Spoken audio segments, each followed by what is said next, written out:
and we move on to the 49ers versus Buccaneers preview. And, really, I mean, we've seen what it looks like when Nick Bosa goes matched up against Baker Mayfield. Like, Nick Bosa doesn't really like Baker Mayfield. It could be different, like, behind closed doors, but publicly, it would appear as though Nick Bosa is still holding that college grudge against Baker Mayfield when he planted the flag when they played Ohio State, and Baker Mayfield was at Oklahoma. So, Nick Bosa still got that in his mind, and the 49ers did something, just 2 weeks ago at the trade deadline. They added another Ohio State pass rusher to also get after Baker Mayfield this week. So really, you're just sort of you're getting these guys. I don't even know if they really even care about college anymore. It's so far behind them. But I sure do remember like it was yesterday where Nick Bosa was like, sort of keeping that little rivalry alive between him and Baker Mayfield. So really, I'm going to open the door for Mike to sort of give his prediction on how he believes that this game is going to play out. And then I'll talk about what I think. I mean, Buccaneers in Santa Clara in the Niners' house. I don't think this is much of a question for me. I think, as we said before the bye week and the week of the bye week, this bye week was much needed for the Niners. And coming off the Jaguars game, it was 34-3, right? Yes. They looked like they were back to form. And I think that should continue against the Buccaneers. The Buccaneers, though, like I'll give them credit, they've managed to. It seems like they play up to teams, and maybe they also play down to certain teams, because it feels like every game they've been in has been close, and a lot of them they've won. Do I expect them to keep it close and win this Niners game? No. My prediction is certainly for the Niners to win, but it could be a shockingly interesting game, maybe. Um, I don't expect the run game to be very good, and like you mentioned, the Ohio State pass rushers versus Baker Mayfield, that could be a thing. And similar to the Browns game 2 or 3 years ago when Baker Mayfield came to town and the Browns had a lot of hype. It was like week 4, Monday Night Football, and the Niners just destroyed them. I could see something similar, you know. Um, but yeah, I don't see the Niners losing this game, especially at home.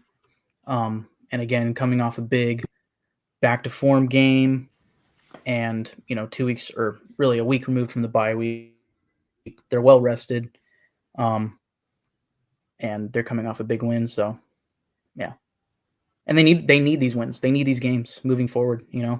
After Mhm. this game, they have 2 games with the Seahawks and a game with the Eagles, which, like we've been saying, they got to take it 1 week at a time. But they need all of these games. And Mhm. I mean, I'll give a little bit of credit to the Buccaneers. They also need this game. I want to say they're sitting right outside of the playoffs right now.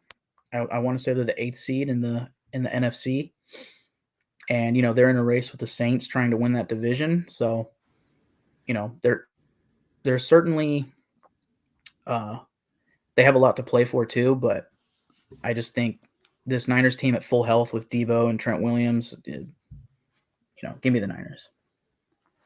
Yeah, I'm going to agree with you here. I think that the 49ers, there should be no reason why they lose this game to the Buccaneers. And if they do, you're going to sort of look at the Niners a little sideways as um, I mean, here's what will need to happen in order for the Niners to lose this game. I think that they have to get punched in the mouth early. I've always used this metaphor with the 49ers this year, whether it be in like group texts or just texting people, because the 49ers have yet to prove this season that they can bounce back after being down like late in the game, and certainly they don't play that well, I think, from behind in general. So if the other team does get, I would say, like a good solid lead on them early, um, there's still a lot of time left in the game. But if it starts to go down to the fourth quarter and the Niners are playing from behind, I don't know. I have to see this team do it in order for them to, or in order to pick them to, you know, I guess come back in those situations, if that makes sense. But really, I anticipate the Niners are just going to dominate the Buccaneers. And I mean, I could be wrong in terms of the domination factor, but I just think that there's such a huge talent gap between the Buccaneers and the 49ers that I just don't envision that really the Bucs are going to be able to keep up with the 49ers for 60 minutes, you know?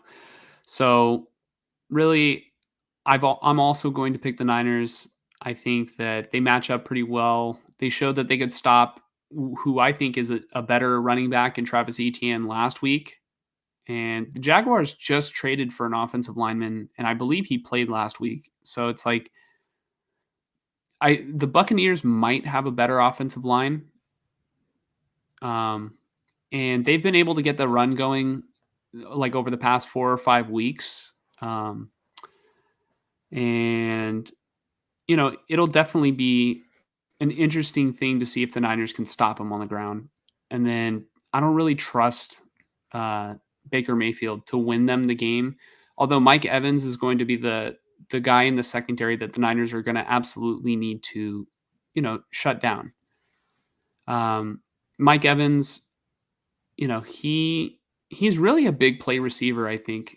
And another receiver that the Bucs have that might give the 49ers a little bit of trouble if they play how they played during that 3-game stretch when they were losing is Chris Godwin, because in that 3-game stretch the Niners were really playing off the ball and then allowing teams to sort of get anything they want inside, like 5 yards. It would just be, small gain here, dink and dunk, right? If you allow Chris Godwin to just keep getting those easy completions, like the Niners were giving up in that 3-game losing streak, that could also be problems, because then all of a sudden Rachaad White is going to get going, and then you're going to try and sell out to stop that, and Mike Evans will hurt you. But I don't think that's going to happen. The 49ers seem to have made the necessary adjustments, and really it's going to be, is Charvarius Ward going to hold Mike Evans all game? Because Charvarius Ward has been penalized a lot over the course of the season, but I would be lying if I said he wasn't our best corner. So we'll see how that plays out. I got the Niners. Mike, you also have the Niners, right? Yeah. I'm going to go ahead and I'm going to punch that in, and then we're going to see where we currently stand on our picks. Hold on, that's the Raiders. Let's get out of that ugliness. Okay, so we got 49ers. All right. So we were both correct. Niners bounced back. And right now, Mike, you are currently leading. So really it should be out of 9, because this week is yet to be determined. So currently, Mike, your record is pretty good. Hold on, 6 out of 9. But you've only been wrong twice. Oh, hold on. I got to fix it. That's why. If I had a bigger screen right now, what is that? 12?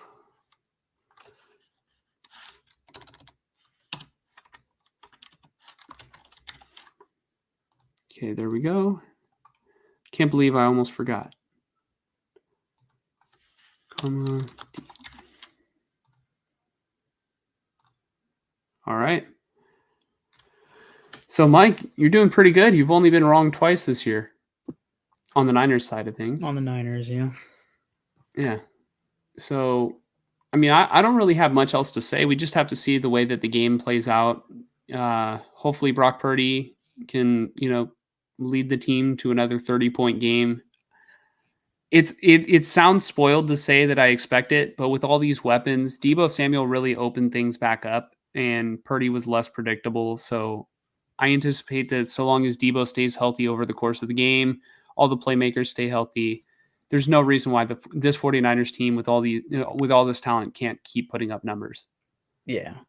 I think, seeing the way that they played and, having missed Debo for a couple weeks, I kind of feel like Debo is the not so secret weapon for this offense that kind of gets them clicking because you take that element out of the offense, which would be similar but worse if, like, say, you took out McCaffrey. But, that explosive element, that yards after catch element, it really made a difference in this game. So, Hmm. again, if they can stay healthy moving forward, they, as usual, as expected, I would say, they can beat any team. Hmm. So, Yeah, and something I forgot to mention in the Niners versus Jaguars recap is I love how the 49ers came out of the gates and like were using Debo in the backfield to be like a decoy, in order to open things up for Christian McCaffrey. And I think if when you do stuff like that, it really keeps the defense guessing. And so it was extremely creative because there was a play that it was like set up for Debo. Like, they faked a rush to the left and then it was a counter right with McCaffrey. It was it's brilliant. And then I would love to see the 49ers do more of that. yeah, I think that was something that we said a week ago was they need to get more creative and help McCaffrey in the run game, not just be the Carolina Panthers West, you know? Mhm. So, So, I mean, really, a little bit more of the creativity came from taking away a little bit of his carries and, sort of converting that into short passing. So, I'm all for that. Get him out in open space a little bit more because you will see McCaffrey sort of thrive, juking out uh, the secondary rather than juking out middle linebackers. yeah. Because middle linebackers they're incredibly aggressive. They'll hit you hard, and you got to keep McCaffrey fresh like throughout the season. So I love the adjustment.